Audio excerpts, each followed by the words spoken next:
Mr. Alden Richards, abay sinabing gustong magbakasyon sa Maldives at sino nga bang kanyang isasama ang lahat ng yan. But before that, if you haven't subscribed yet to my YouTube channel, please don't forget to like, share, and subscribe at hit mo na rin ang notification bell for more showbiz updates.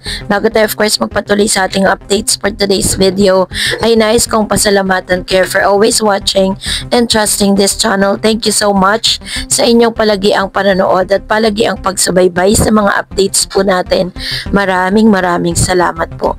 And for today's video, ito na, pag-usapan natin tong award nitong si Mr. Alden Richards, because Alden Richards earned another distinction as he accepted his Men Who Matters 2025 award from People Asia magazine during a ceremony Tuesday night at the Marriott Grand Ballroom in Pasay City.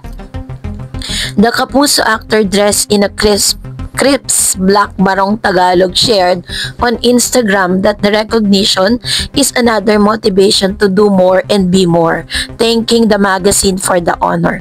Featured on People Asia's June cover, Richard was celebrated for milestone that includes leading the country's highest grossing film Hello Love Again and stepping behind the camera for his directorial debut in Out of Order. Dubbed Asia Multimedia star Richards continued to make waves both on and off screen. In July, he officially began training at the flight school, adding aspiring pilot to his growing list or pursue it. So, kung makikita po natin, napakarami na pong na-achieve ni Mr. Alden Richards. Kumbaga talagang made na talaga si Alden sa lahat ng kanyang mga ginagawa.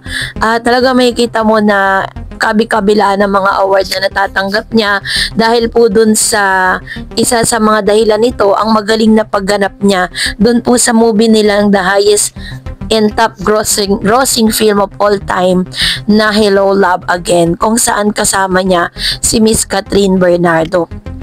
Sa People Asia po ay isa siya sa mga itinanghal at binigyan ng award dito po sa nasabing award-giving bodies na ito. And this time, ito na, dahil meron pong isang interview si Alden Richards na sinabi niya dito na siya po ay nagnanais na pumunta sa Maldives. Alam naman natin ang Maldives is a place kung saan nagpupunta yung mga couple to celebrate their love.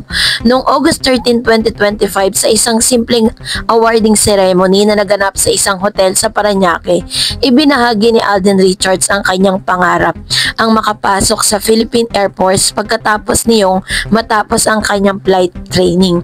Hindi lamang yon, layon din niyang liparin ang kanyang pamilya patungong Maldives bilang katuparan ng isang nakakatuwang pangarap. So, according to Mr. Alden Richards, pag natapos niya na yung kanyang kurso bilang piloto, kasi ngayon po nasa flight school siya at scholar po siya doon.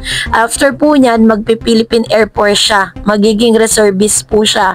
So, grabe po yung mga plano ni Alden. Talagang wala talagang planong mag-asawa to si Alden Richards. And then, isa sa mga pinapangarap niya na kapag po siya ay tapos na dun sa kanyang flight training, is dadalhin niya yung kanya pong pamilya sa Maldives, na parang sinasabi niya that he's planning to buy an airplane for his family para po siya mismo ang magdadala dito sa Maldives. Ipinahayag ang kanyang hangarin ng buong puso pagkaraan ng seremonyang kinabilangan ng kanyang mga kapusong kasama.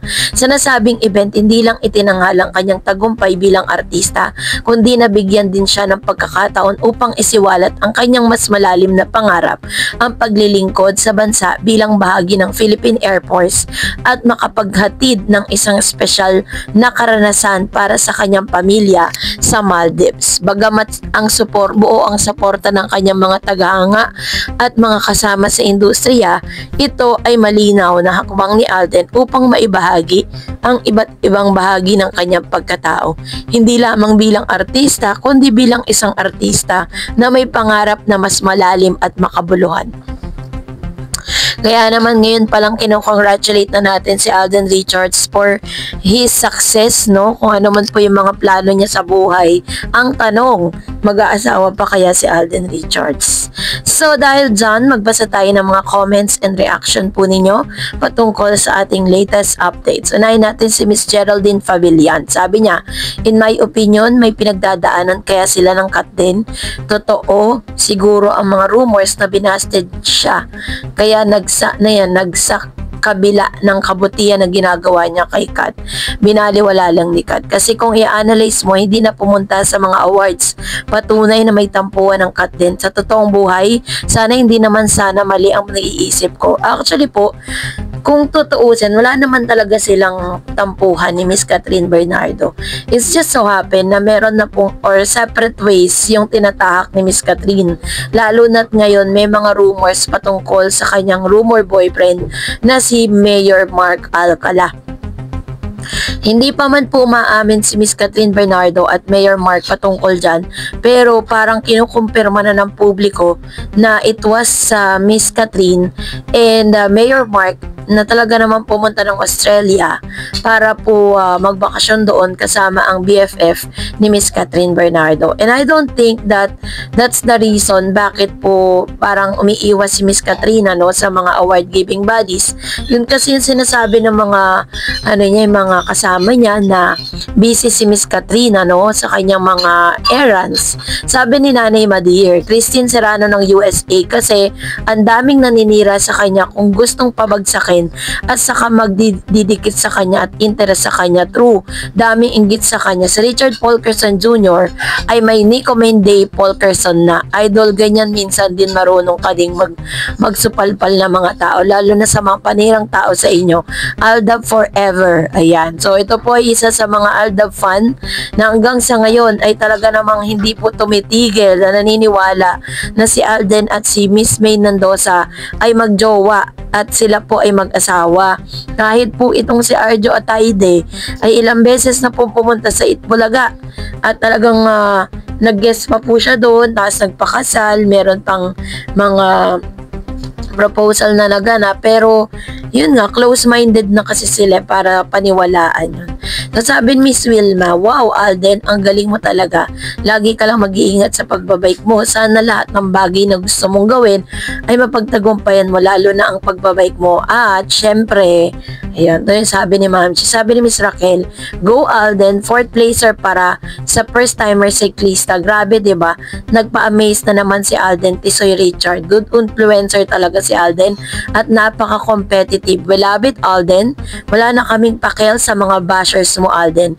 Go, tuloy ang buhay. Sampalin mo sila ng galing at kabaitan mo, which is true. 'Di ba? Kahit ano, alam niyo po, sabi ng kasabihan, you cannot put the good man down, 'di ba? Hindi mo raw mapapabagsak ang mga mabubuting tao. Kahit anong gawin ng mga bashers na 'yan, hindi nila mapapabagsak si Alden kasi nga alam natin yung mga good deeds ni Alden Richards.